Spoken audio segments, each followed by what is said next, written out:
We in these streets. All right, everybody, what's going on, man? Y'all know what it is, man. This is Three Kings Boxing, bringing it to you like we always do, man. We tell y'all, hit the notification, hit the little bell so you'll know when we on, and we on live. And it's always joining me, my man Prodigy. What's going on, family? What up, man? Somebody is drinking that juice. I ain't talking about that gin and juice neither. That shit Snoop Dogg be drinking. I ain't talking about that can of that cheap ass alcohol that y'all motherfuckers used to drink before y'all went to parties back in college. I ain't talking about that. College, nigga, it was high school. Well, for you, yeah. Yeah, okay. okay. The younger cats, it was college. You know what I'm saying? Man, somebody on that shit. You know what, man?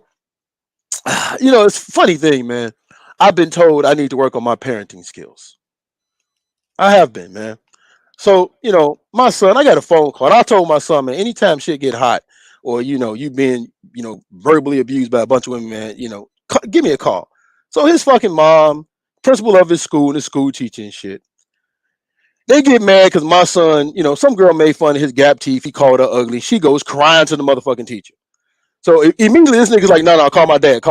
And you know the first thing I said? I asked my son, well, was she ugly? He said, yeah. I said, I see nothing wrong here. I see nothing wrong here. Right? So I've been told I need to work on my parenting skills. So to my teacher's principal, fuck you, bitch. I ain't gotta work on shit. Bro. I'm sorry, man. That's just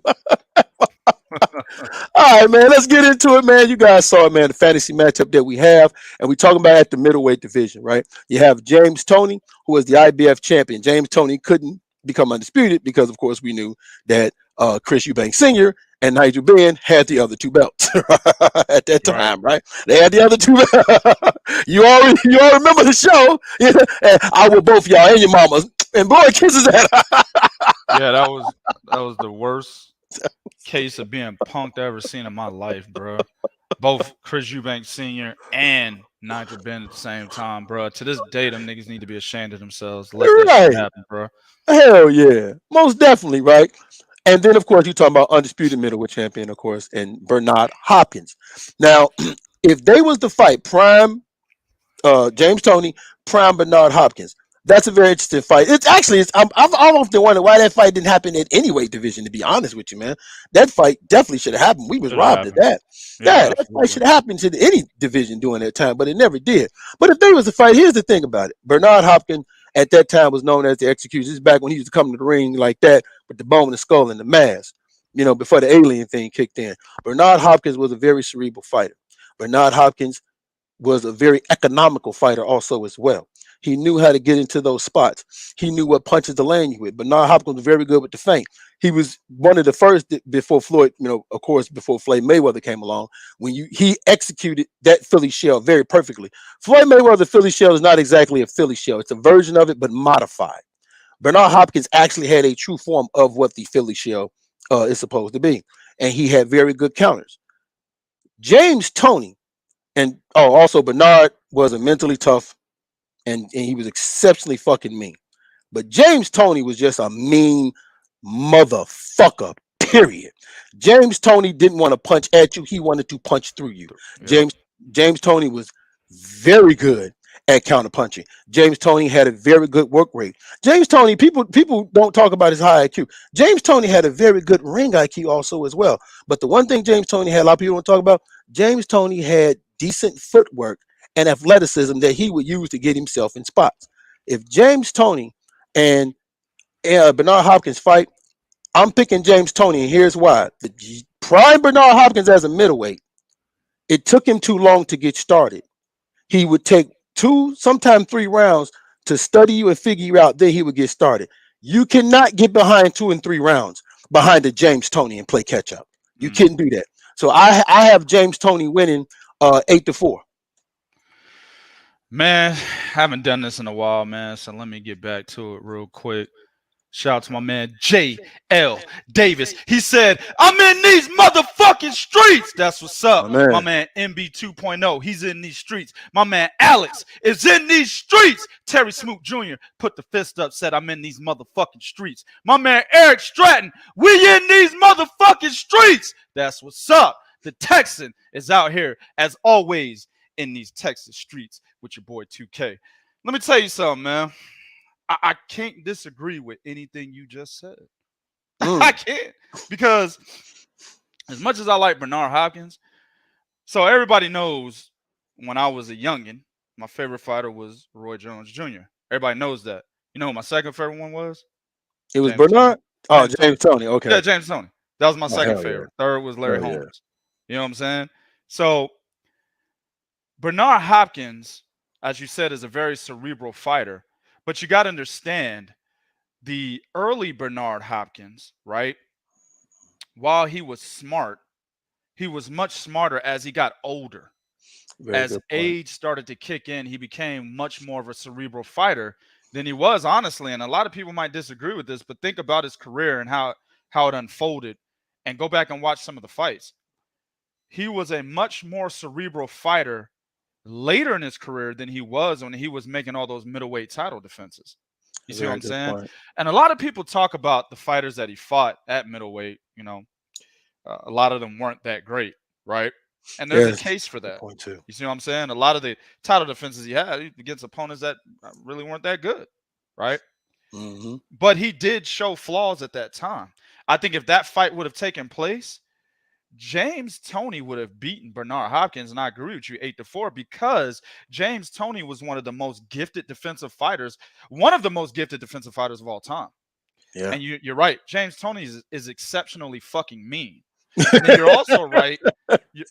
That's why he could go up to fucking heavyweight, beat somebody like Evander Holyfield. Granted, Evander Holyfield was older, Right. but James Toney's a natural fucking middleweight, dog. He's much smaller naturally than Evander Holyfield was. James Toney's weight was like fat. That's what the fuck he put on to get to heavyweight. Muscle mixed with more fat. You know what I'm saying? Agreed. So that's why he can go up there and fight Samuel Peter multiple times, not just once. You see what I'm saying?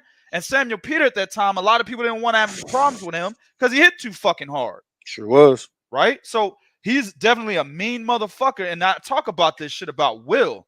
And this is why I say the Charlos would never get knocked out. This is why I say someone like Danny Garcia, Terrence Crawford, those guys would never get knocked out. Not just because they have decent or good chins. It's because they have this strong willpower that will not allow them to get dusted by another opponent. You see what I'm saying? Even if they're not all that, if you say Jamal's not all that skilled, or if you say Danny Garcia is not all that skilled, right? They have this willpower that will not allow them to get dusted face down. You know what I'm saying? Ass up, like fucking Anthony Corolla against Lomachenko. They won't allow that to happen. Right. They won't be like this. Right. Yeah, like Dillian White, arm out the ring and shit. Dillian White had, James Toney had that same willpower. You're not just going to knock him out. Case in point is when he fought Roy Jones Jr., right? So I'll take what I just said, and then I'll take a point that you made about Bernard Hopkins starting too slow. The reason why Roy Jones had the upper hand on James Toney is because he started out fast. And he didn't give James Toney time to think, right? If you give a fighter like James Toney time to think, it's over. Yeah. And that's how Roy beat him.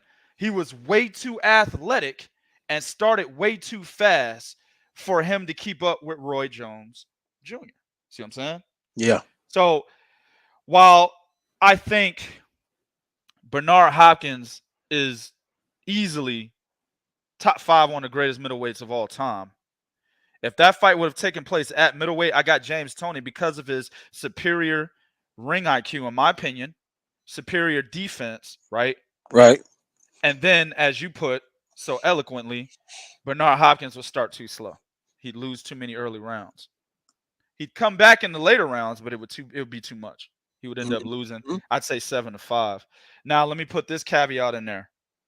If this fight is at light heavyweight, back when James Toney fought Vasily Jarov, Bernard. Bernard. Because Bernard was a smarter fighter, as I said, as his career went on. And at that time at light heavyweight, when James Toney was fighting Vasily Jirov, which was an excellent fight, by the way, y'all should go watch that shit. At that time, he wasn't as defensive. At that Agreed. time, James Toney wasn't using too much of his ring IQ in that. He was more so flat-footed, kind of standing in the pocket and counterpunching off the shoulder roll. That's what James Toney was doing. See, Bernard Hopkins was much more cerebral. He wouldn't have stood there and allowed that to happen. He would have outboxed James Toney at that time. So the fights at middleweight, I got James Toney slightly. The fights at light heavyweight, I got Bernard Hopkins, not slightly, probably 8-4. Shit, 9-3. Yeah, 9-3, 8-4. Yeah. Agreed. 100%, man. All right, man. That's what's up, man. We keep telling y'all. I mean, y'all gonna go somewhere anyway, but we keep telling y'all motherfuckers, this what you guys need to be is right here. All right. So next up, man. So as you know, man, Gervonta Davis. I'm sorry. Gervonta Davis. Javina. I'm sorry. I didn't mean Javina. Gervonta Davis. You should have said Genevieve Davis. Genevieve Davis. So, Genevieve Davis, she got mad at her boyfriend. I'm sorry. He got mad at his boyfriend. He gets mad. He puts this picture up of Floyd Mayweather in some, women underwear standing out in the UK, right? And it's funny, right? Because, of course, the only thing that beats in me. Yeah. I try to get you out of my head, but you. My bad, Bo. My finger slipped. I was trying to click on something else on the show, and my finger slipped on the video. My bad, dog.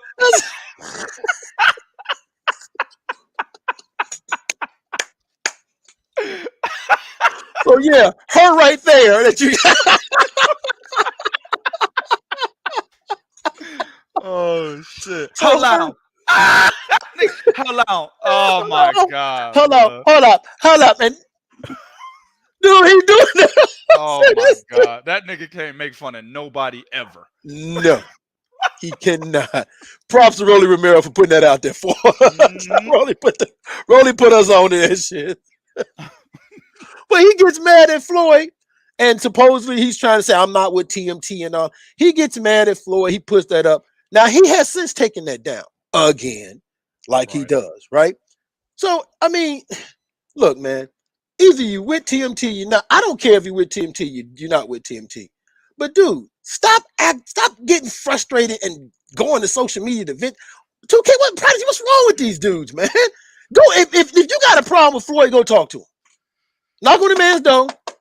Say, hey, are you in there with another bitch? Ooh, I'll wait. Listen, man. I said this several times, and I'll say it again. These fighters today are beta males, dog. Straight up and down 100%. They fall right in line with how our not economy, but how our society is. You know what I'm saying? Right. Our society is pushing beta male fucking behavior, bro. 100%. Yeah. Talking about toxic masculinity and giving niggas 20th place prizes and shit like that. I mean, our society is pushing beta male activity, bro. And a lot of these cats that are being raised in this society are, they become adults and they exhibit beta male activity or beta male behavior. And that's what the fuck he's doing, man. Right. You know what I'm saying? That's what a lot of these cats do. But at the end of the day, all you could do is just laugh at the nigga and move on because he'll never stop doing it. You see what I'm saying? True. He's been doing this since the first time he got mad at Floyd, remember? Yeah. And then Floyd threatened that nigga, told him he was going to have to fight Vasily Lomachenko. Then he stopped immediately. Moved to Vegas and everything. Yeah, he did. He went to Vegas and everything. Exactly. Right? Because you're right. That was the time he didn't want to leave Baltimore. Yeah. Right. So at the end of the day, bro, I don't put much stock in this shit at all. My thing is action. Okay. If you're really mad, then leave. If not, then shut the fuck up and do what you're told, like you've been doing. Hey, Tank, you gonna fight Vasily Lomachenko? Hold on. I got this. Yeah. See how you took that background, nigga, let Floyd speak for you? That's what you need to do. Unless you're leaving. If you're leaving, fuck it. Bet. Do what you say, do what you do. But if you're really not leaving, nobody believes you, bruh. Nobody cares about what you think about Floyd Mayweather. Because at the end of the day, you could put all types of bad shit out there about Floyd. We're all still gonna think you ride his dick. We're all gonna think that. You know what I'm saying? All of us. Because that's what we see. We see right through this bullshit that you're putting on social media, right? This facade. We see right through that, bruh. Because you still ain't made a decision about leaving TMT. So go somewhere with the stupid shit. Nobody fucking cares. Oh, and by the way, fight somebody people care about. Boom. Boom. No more need to be said after that next topic.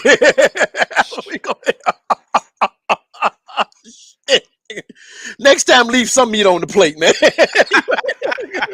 Yeah, you licked it and everything. I ain't even got to put it in the dishwasher. This motherfucker's clean. Trying to tell you, man. Man. All right, so Jerwin Ancajas, as you guys know, Jerwin Ancajas will be rematching Fernando Martinez. Fernando. I didn't know that, nigga. And I wrote the article. I wrote the freaking article. That would make it so damn bad, right? My man. Oh shit, he fighting what that boy name again? Oh Lord. Exactly, JL. He said nigga had a senior moment. Oh damn, Bo. That's sorry. bad, bro. It is, man. So, Jerwin Ancajas, man, he's rematching Fernando Martinez. Here's the problem. Now, in the very first fight, understand something. Jerwin Ancajas was supposed to fight Kazuda, you know, that black Japanese talk about.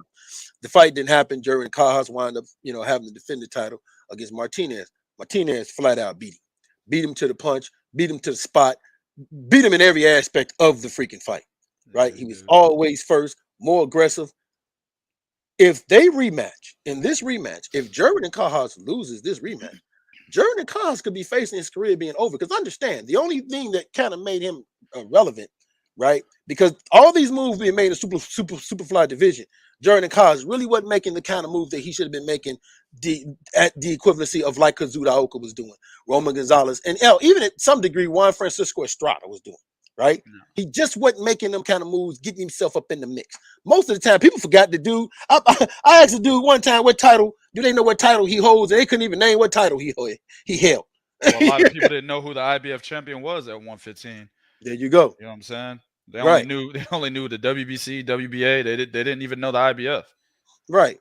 So if he loses in this rematch, Jerwin Ancajas could be faced with his career being done, because understand his value will drop very, very significantly, because there'll be no point in nobody looking to fight this guy. Well, none of the bigger names, maybe some of the lower guys, but I don't see any interest in I mean, you're a champion. You're, even as a former champion, you lose to the guy you lose and the way he lost.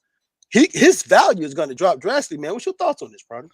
Yeah, absolutely. And I think he probably will lose this next fight. Jerwin Ancajas has been falling off the wheels of the of the carriage for a long time. You know what I'm saying? Like let me say the wheels have been falling off the carriage for a long time with Jerwin Ancajas.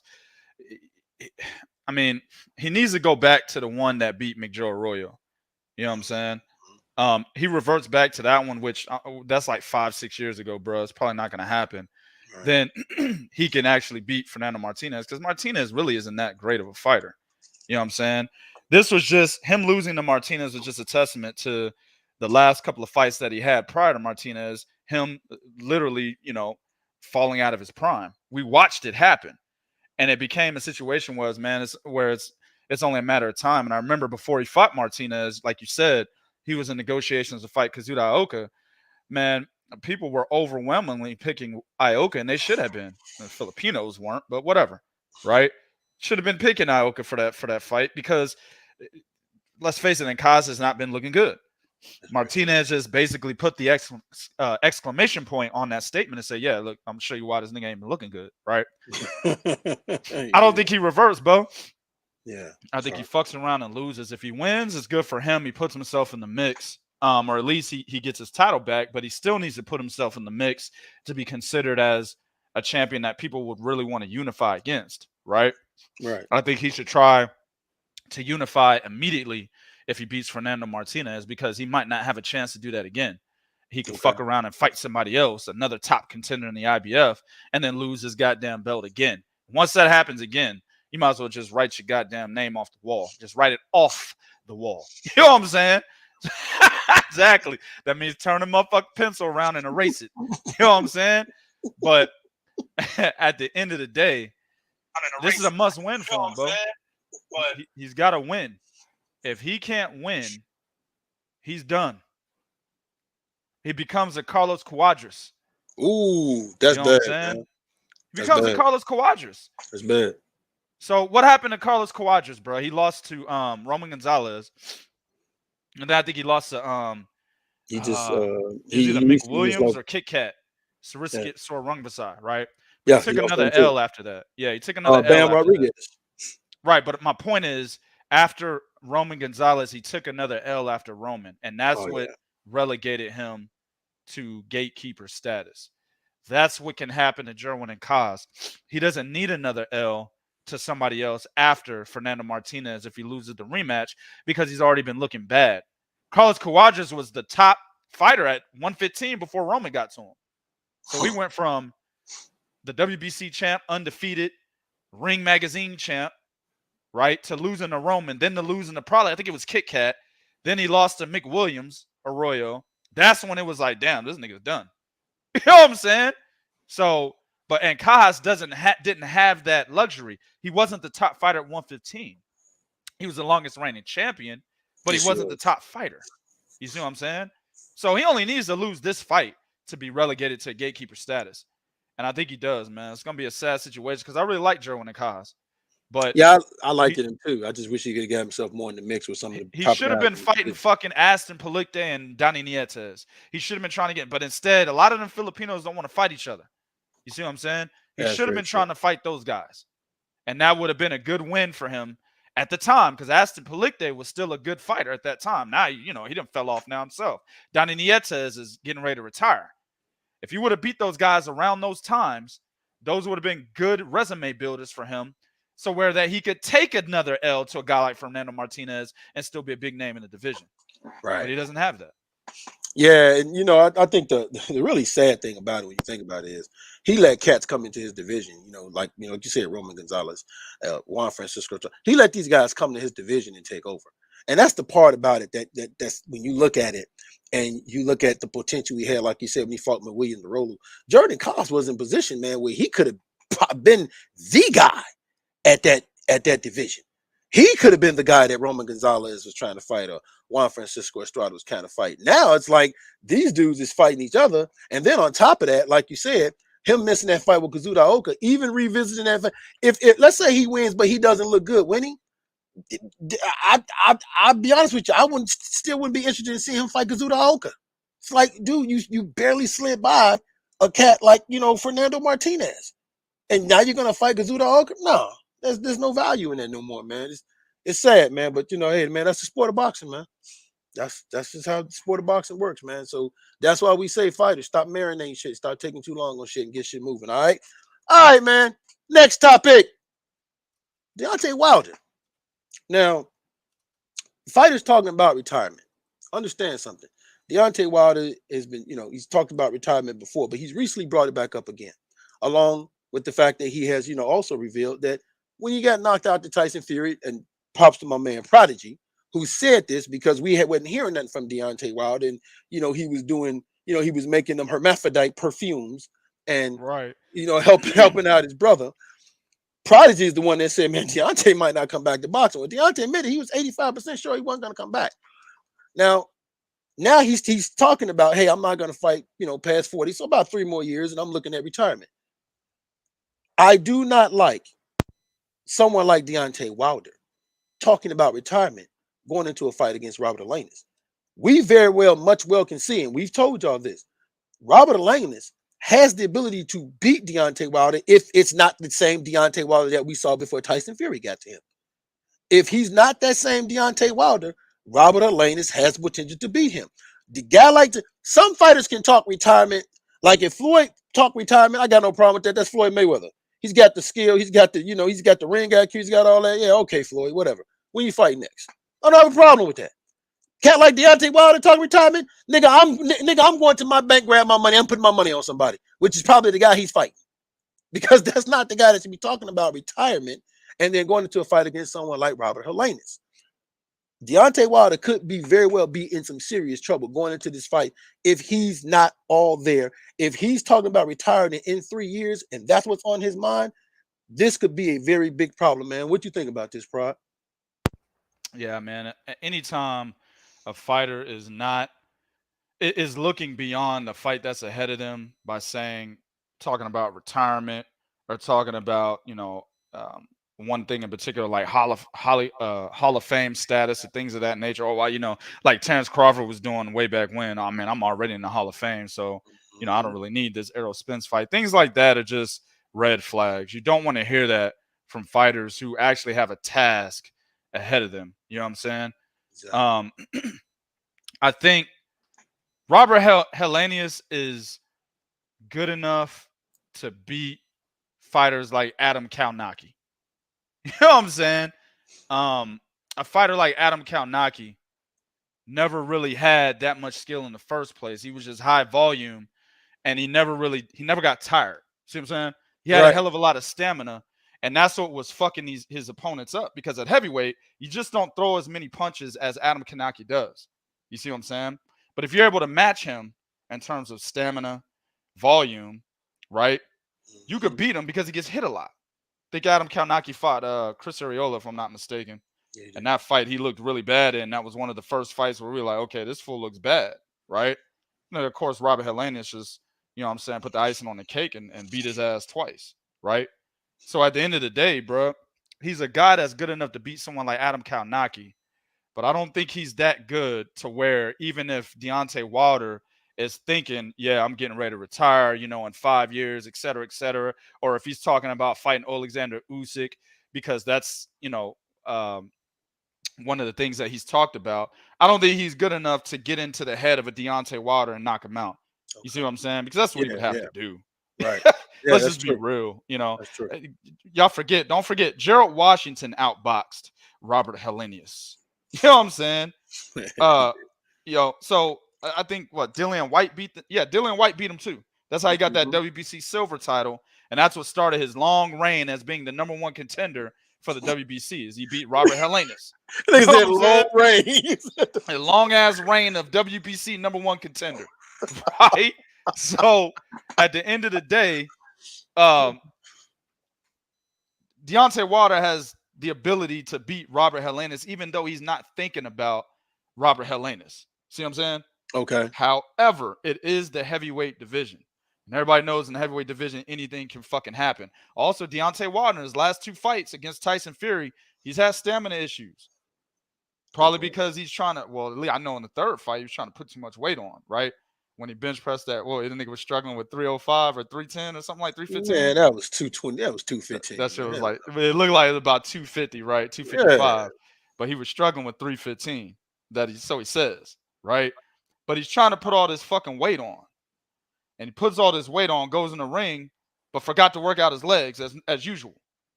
So you put muscle on the top, but you're not putting no muscle on the bottom to be able to hold up the top. Guess what? You get tired. And that's what happened. So we did see that in his last 2 fights.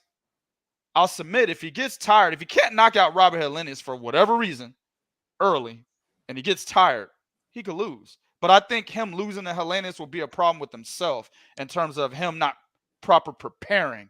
Not necessarily saying I'm going to retire in 5 years, but it would be improper preparation that gets him the L against Helenius, not necessarily him saying he's going to retire. That's a very good point, and you bring it up. I forgot all about the stamina issues, and one of the points that I want to go add on to is what you said. When you work it up the upper body, you don't work the lower body. Understand the reason why you will get tired. You look at guys like Manny Pacquiao, even David Tua. David Tua, from the he had big calves, big thighs. His upper body was okay, but his lower body is what was the better foundation of him. David Tua didn't have stamina problems. when you build the upper part of your body and not the lower part of your body, you will have stamina issues because that lower part is what has to carry the upper part. You have to walk with that. You have to move around. So you're going to generate and burn more energy because the lower part is going to try to balance that shit than Yeah. anything versus the upper part being light and the lower part being heavy. No, you're good because you're built for it. Right. So you're 100% absolutely right, man. And let me just say this, Deontay Wilder, if you need a weightlifting trainer, man, my man prodigy, man, go to him. He can Nah, tell man. you. He ain't ready for these workouts, bro. Hey, The niggas over here, we not struggling with 305 or 315. We not struggling with that. You know what I'm saying? that nigga do shit that defy the Marines, goddamn. Like, hold on, Nah, he man. ain't ready. Nah, man. That's too much for him, man. Ah, And we word make up. you work out your legs over here too, bro. Oh yeah. Oh yeah. Oh yeah. Oh yeah. I'm not gonna even say it, but I was there. You're right. All right, man. All right, man. So final point. You guys already know what's been going on today. The internet been buzzing. You guys, man, everybody been jumping around. So Connor Benn tested positive for a banned substance. Now, there's a few things I want you guys to understand. I don't want to say the name of that banned substance. It's like clomiphene. I don't want to say the name. It's like clomophile, something like that. But anyway, it is a futility drug that women use. It helps them in their ovaries fertilize their eggs. So when my man Prodigy say, "Hey man, these motherfuckers like bitches," yeah, okay, well there you go. Yeah. Yeah, boy. But it does also help increase, testosterone and sperm count infertility in men also as well. Well, he tested positive for that, right? Now, here's the caveat I want you guys to understand. He tested positive by VADA, not UCAD. UCAD continuously insists that, hey, he's never failed any test by us, right? Now, understand there's a difference between UCAD, which is United Kingdom Anti-Doping Agency, and then, of course, you have VADA. There are certain things on VADA, because VADA is global, that they will have banned versus what UCAD will have banned. Now, this is very important. Back in January of 2022, because a lot of people are throwing out that, hey, man, this dude has always been doing something, right? They've been pointing this out because of the just people who watch him and his transformation and his progression through boxing. They like, hey, man, this dude always has been on something. Well, back in January, he was taken off of the WBC clean boxing program list. He was removed from the rankings at number 5 because he did not, he would claim he forgot to register, but he did not register for the clean boxing program list. He didn't register for that. Now, that's a red flag because if you're ranked in the top 10, you have to participate. And the reason why I'm saying it is, at that time, he was number 5. Well, as he was climbing up the ranks, before getting to 5, you had to go through 10. He didn't just jump up Exactly. from 15 to 5. But even though, right? Let's say Mhm. he did jump from 15 to 5 or from 11 to 5, whatever, right? At the end of the day, I'm fucking sure he knew, right? That Mhm. within the top 10, you have to fucking register because that is something that is huge in the sport of boxing. Yeah. Having to register with VADA if you're going to be ranked by the WBC is not just some small requirement, bro. That is known, my nigga. That is all throughout the fucking boxing community. Everyone knows. Fans even know this. Yep. Some casuals know this, bro. So I'm pretty sure his handlers knew that he needed to register. I don't believe fighters when they say, "Oh man, I didn't even know I was ranked." Nigga, shut the fuck up. Yes, you did. You be paying attention to the rankings just like anybody else. Because if you don't get the fight that you're looking for, which is either a fight with another top name or a title shot, right? The Mhm. rankings are what justify the means of you saying that you deserve a particular fight, especially when you're on the come up. Exactly. So Connor Benn knew he was ranked number 5. His handlers knew he was ranked in the top 10, and they fucking knew that he had to register. Yep. Now, whether or not he forgot, who knows? Could have been a slip of the mind. But at the end of the day, they fucking knew. Yeah. They knew. Now, there are people out there who, like we said, they're adamant. Hey man, this dude always been on something, right? So, okay, so what would make people think that? Now, one of the things that some people do is they start making comparison. They take fighters who are known as punchers and they compare some of the guys that's been knocked out by the same guy, right? So there's two names that I'm gonna bring up: Errol Spence Jr. and Virgil Ortiz. Now, Errol Spence Jr. I think has an 80% knockout ratio. Virgil Ortiz is 100, right? So Conor Benn fought Chris Jury. Now, Errol Spence knocked Chris Jury down. We all know Manny Pacquiao knocked the nigga down 6 times, but Errol Spence knocked the nigga down, I think, 4 times. Finally got him out of there in the 5th round. Well, Conor Benn slept him in the 4th round. Slept him. He just knocked him down. He slept him. Slept him. Hell yeah. All right, that's number one. Another fighter, Chris Van Herten. There's only one other person that's ever knocked out Chris Van Herten. That's Errol Spence. Errol Spence couldn't get Chris Van Herten out into the 8th round. Conor Benn slapped him in the 2nd. Slept him. Slept him. Slept like Jermaine Taylor, you said? Yeah, dog. Hell yeah. Jermaine, wake up, nigga. Get up, Jermaine. Drool and slob coming all down his mouth. Oh, shit. But the one that I really want to bring attention to is Sam Vargas. Errol Spence couldn't knock out Sam Vargas to the 4th round. Virgil Ortiz couldn't knock him out. He's 100% knockout ratio until the 7th. He slept this nigga in 59 seconds.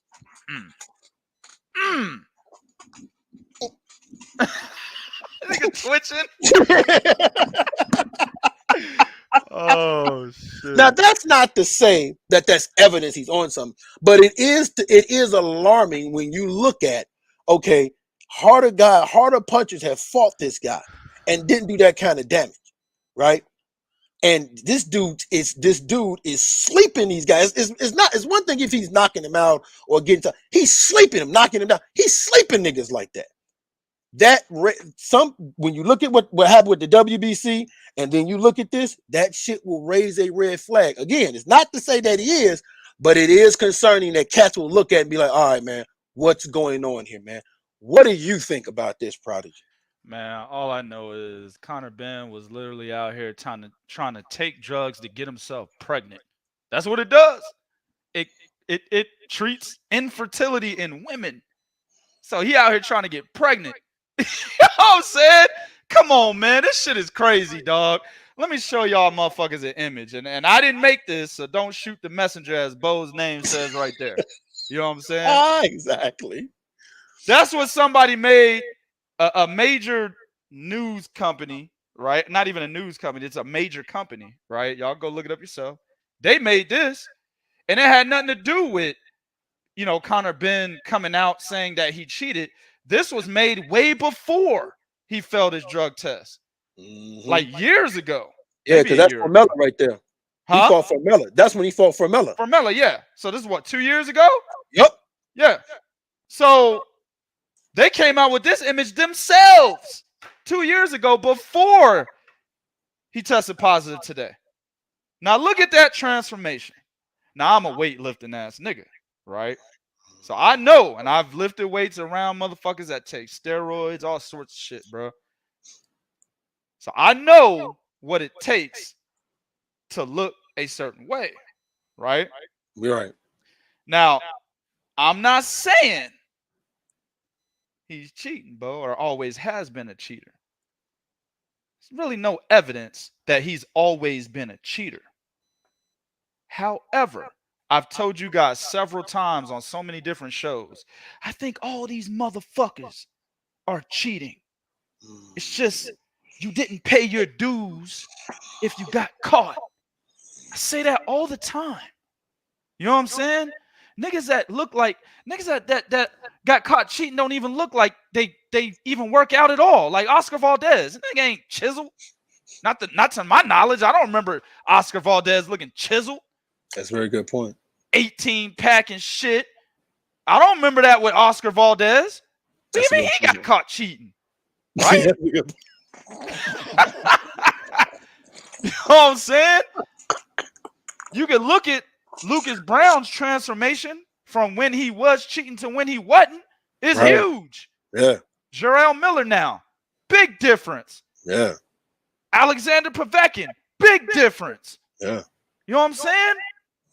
But now you got motherfuckers that look the same from one to the next, and they got caught cheating. Tyson Fury too. He another one. Besides, him gaining 400 pounds, but he ain't never been chiseled. Not to my knowledge, right? Yeah. So, at the end of the day, bro, I tell you guys all the time, all these motherfuckers cheat, bro. You got to take into consideration the kind of damage that these athletes are putting on their bodies, man. Especially ones that have been in the amateurs for like 8, 9, 10 years of their life, have fought fucking, 400 amateur bouts, 200 amateur bouts, and then they become professionals, right? So you got to take that into consideration. Then they become professionals, and not every fighter is in shape year-round. Most fighters are not in shape year-round, man.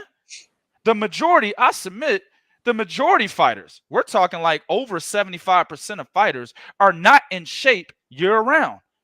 How do I know this? Because whenever we do find a motherfucker that's in shape year-round, it's a surprise. And then the handlers of that fighter make sure to make everybody know that that fighter is in shape year-round.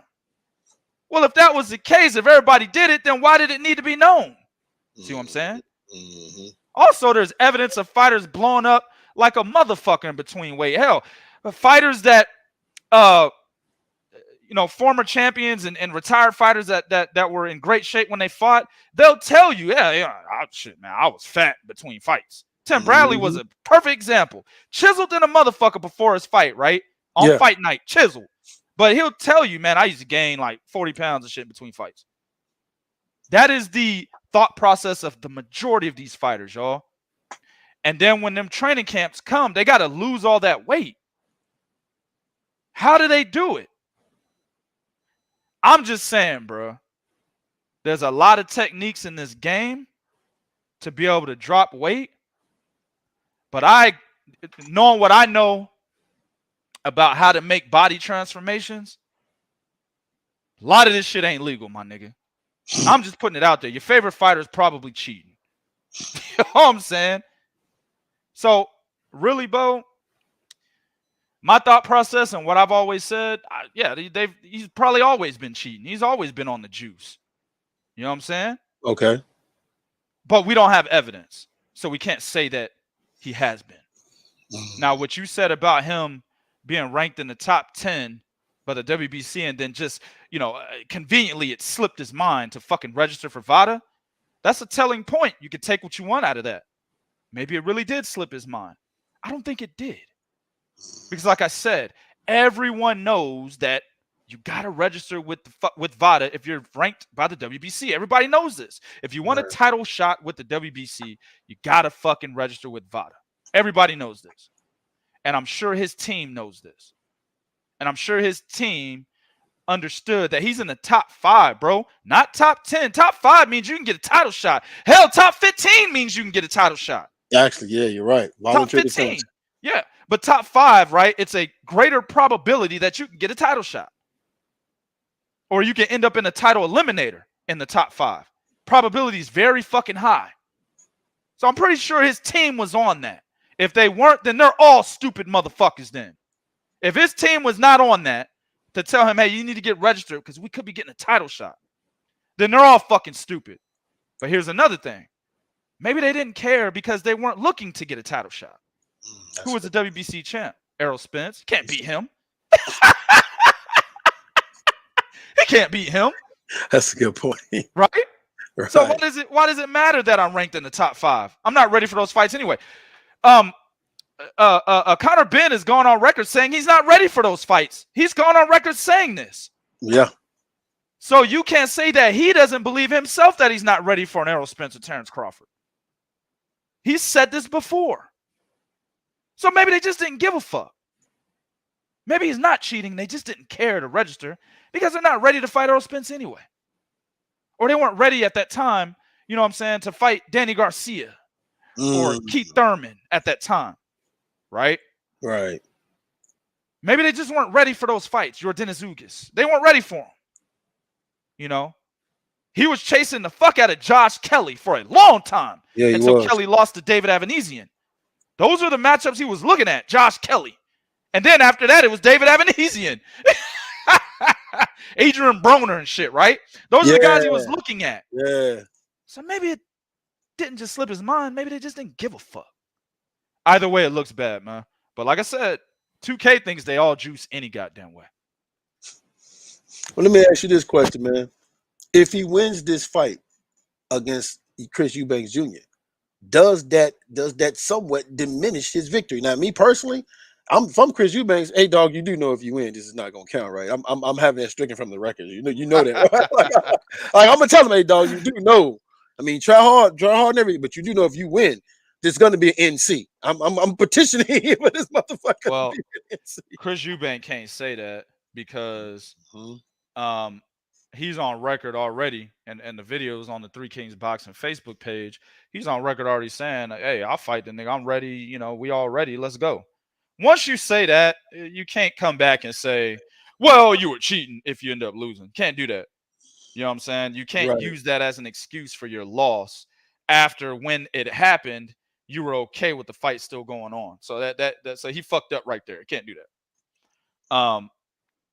At the end of the day, though, if he does beat Chris Eubank Jr., yeah, definitely this is going to follow him. Absolutely.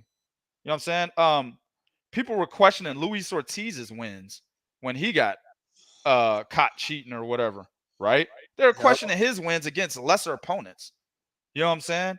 They were questioning Alexander Povetkin's wins and Lucas Brown's wins against lesser opponents. Well, Lucas Brown had beat James Toney, but James Toney be cheating like a motherfucker too. So I guess that canceled each other out. You know what I'm saying? But those guys are getting their wins questioned. And they fought lesser opponents, right? Eric Morales was getting his wins questioned, right? I remember that. Yeah, he was. He fought bigger opponents, you know. But the fact that the great Eric Morales can get questioned, why wouldn't Connor Benn? See what I'm saying? Especially when he's fighting a bigger man. Yes, the bigger man came down in weight, but, you know, he seems to be ready. He says he's 60%, you know, and people might jump on that. Well, he was 60%. They might jump on that. But I think the negative aura of him failing a drug test is going to supersede Chris Eubank Jr. saying he was 60% if Eubank Jr. ends up losing this fight. It will definitely follow Connor Benn, bro. Yeah, it will, man. And I think the bad part is what it's almost like funny, right?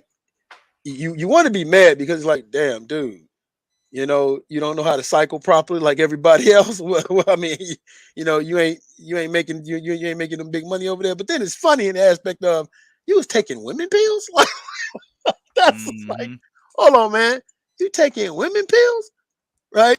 But I will say you this: at the end of the day, man, if I'm a fighter ever in trouble, I want Eddie Hearns, man. He breaks out the checkbook, the lawyers on shit right away. He wasted no time. Oh no, this fight's still going. I got the lawyers on the British boxing show. Oh no, right. No. He picked the phone. Dad, listen, Pop. I need you to I need the black card, Dad. Yes, get the lawyers. I need the black card. Send them down to the office, Dad. Hell yeah. You got to give it to him on that, man. He'll stick by you. But yeah, this came at a bad time, and this is gonna follow Connor Benn. I don't care where he goes and what he does. Like he could win a world championship. It's always gonna be there that were you clean when you did that, and that's gonna be the problem, right? And the bad part, you know what the bad part is too. Let's say he beats, you know, let's just say for the sake of argument, he beats Chris Eubanks Jr. and he goes and he tries to prove himself and you know, gets upset at everybody. Say, "Fuck it, y'all think I'm a cheater? I'm gonna fight Jerwon Bout's Enos." And then he gets ran over by Bout's Enos. Then he'll be like, "Yeah, see, we told you was cheating." I mean, at the end of the day, bro, he could cheat or not cheat. If you look at the skills in the ring and compare and contrast styles, bro, he's gonna get beat up by Jerwon Bout's Enos, cheating or not. He could take all the goddamn pregnancy pills he wants, nigga. It doesn't matter. He loses the boots. You know what I'm saying? So I don't know. Let's say if he got beat by Adrian Broner, you know what I'm saying? Then yes. You know, I see what you're saying. or better yet, David Avanesian. That's more realistic. If he were to fight David Avanesian, finally David Avanesian takes the goddamn fight. For some reason, he Right. wouldn't take the fight, but he takes the fight and beats Conor Benn. Yes, people would most definitely be like, "Told you this nigga was cheating." You know what I'm saying? Right. But Boots, nah, they're gonna be like, "Told you this nigga wasn't good enough to beat Boots." That's not going. That's not going to expose any type of cheating or anything like that. But I a got David Avanesian loss or somebody on that caliber, absolutely. 100%, man. All right, man. So hey, hopefully the fight is going to go on. They're still trying to hash it out now. So hey, boxing community, buckle up. It's about to be a wild ride these next couple days, baby. Get I ready. hope the fight continues, man. Like I I do said, all too. these Me too. niggas I'm cheat with you. anyway. So I'm I with want to see the damn fight. I still got I'm with MB 2.0. I got fucking Eubank Jr. winning the fight. We'll break that down, later on, probably on Friday. Um, you know, as we get more details whether or not the fight's still on, we'll do the breakdown. But just a quick one, real quick. Yeah, I mean, I got fucking Eubank Jr. winning this fight, cheat or not, doesn't matter. I got Connor him winning Benn's this too. style is just not. It's not good going against bigger fighters, and I'll break that down deeper later.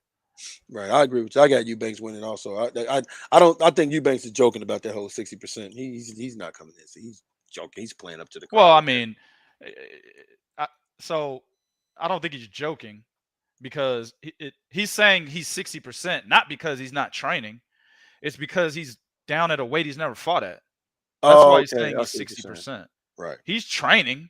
He's just, hey, I'm not fighting at 160 or 168. I'm fighting at a weight lower than the normal weights I fight at, so I'm only 60%. That's what he's saying. Right. In terms of being prepared, he's 100%. Oh But in yeah. terms of his body, 60%. Yep. And yeah. So I'm with you. Fight still continue, but I got Eubanks winning. We'll break it down on Friday, man. But man, listen, man.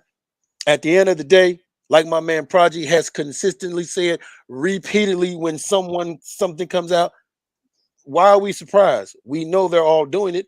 He just didn't pay the bigger part of the portion that he should have paid. That's it. That's all it was.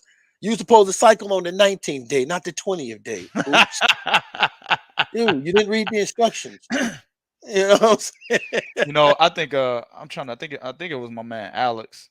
I think it was him. But he made a good point about how is it that the Yukon couldn't get a failed test on this dude, but Vada was able to. And the answer to that is the UCAD has always been light on testing UK fighters. Remember Dillian White's B sample? He failed the A sample, or I can't remember. Fuck it, but he failed a test, and then all of a sudden he was okay. And we're like, where that B sample at? And nobody knows where Dillian White's B sample is, but he's just been cleared to fight. Everything's fine. Right. You know what I'm Yeah, saying? right.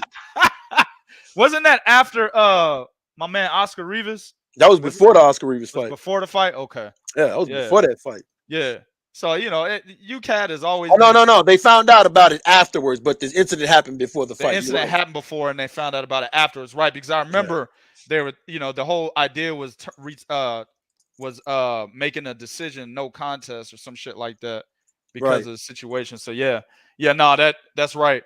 But UCAD has always been shady, when it comes to UK fighters, because when their fighters, big fights on the line or their fighters are getting ready to go to the world level, yeah, they're gonna tuck a couple things under the rug and shit, huh?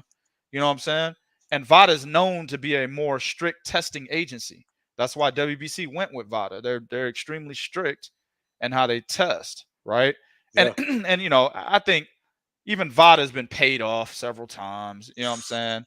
And none of these motherfucking organizations are perfect, and none of these organizations are thinking about the best interest of the sport more than money. Don't ever get it twisted. It's always about them ducats. You know what I'm saying? So VADA's been paid off as much as UCAD's been paid off, maybe even more, because VADA's a more prominent fucking testing agency. They test all over the world and in multiple fucking sports. UCAD is United Kingdom. Starts with that. You know what I'm saying? So VADA is much more prominent, much more known. And I'm sure they've been paid off like a motherfucker. But at the end of the day, they're more strict, right? They have a larger blacklist of drugs that fighters can't take than other testing agencies do. So That's why he was, caught by VADA and not caught by UCAD. But this fight still goes on. I don't, at the most, the WBC issues some sort of sanction saying, "Hey, you fucked up, can't be ranked by us." But the United Kingdom's gonna have to fight. Fuck it. Yeah, most definitely. And as far as the WBC, I think it's gonna be like this. Hold out your hand. Now don't do it again. Yep. That's what they did to Canelo. Oh, that's Canelo though, bro. Come on. I know. The WBC is who runs the WBC, bro? Matter of fact, don't even say his name. Where is the WBC ran from? What country? Mexico. Where is Canelo from? Mexico. Is Canelo the biggest face in boxing right now? Yes, he is. Okay, then they're gonna smack the shit out that hand, and then kiss it afterwards. Sorry, we didn't mean to do it too hard. That's what they're gonna do. So, oh man, Connor Benn, they're probably gonna be a sanction.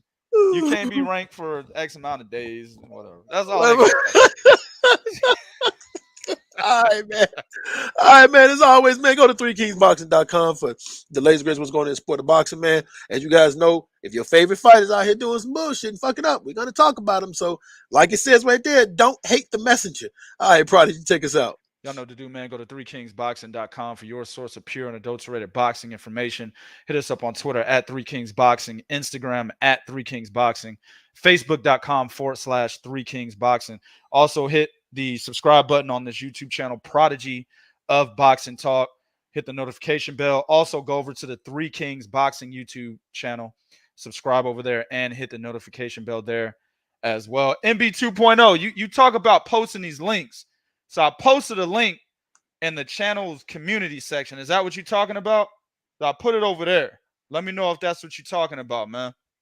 But for now, y'all subscribe, hit the notification bell. We can go live at any point in time.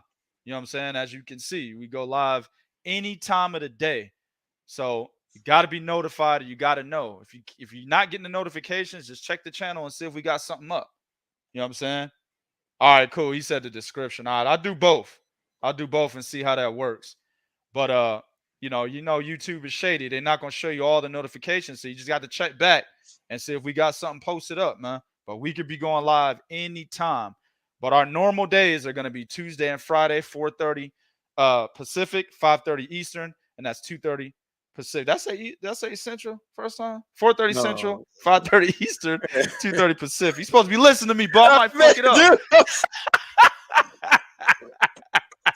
I might fuck it up, man. You got to be listening to me, man. I'm sorry, man. I'm sitting here. I'm sitting here messed up because I just got another message from my son's mom, and she Garrison Osborne Bland. I'm like, oh, what this nigga do now? You should not have said your full name on a live stream, nigga. Why would you do something? You said your full fucking name on a live stream. Why would you do something like that? Now I gotta try to go back, edit that shit out. But the damage is already done. Everybody gonna fucking hear what you said, bro. Look, he did. He had another senior moment, right, JL Davis? Another one. All right, man. Appreciate everybody in the chat. Until the next one, we out.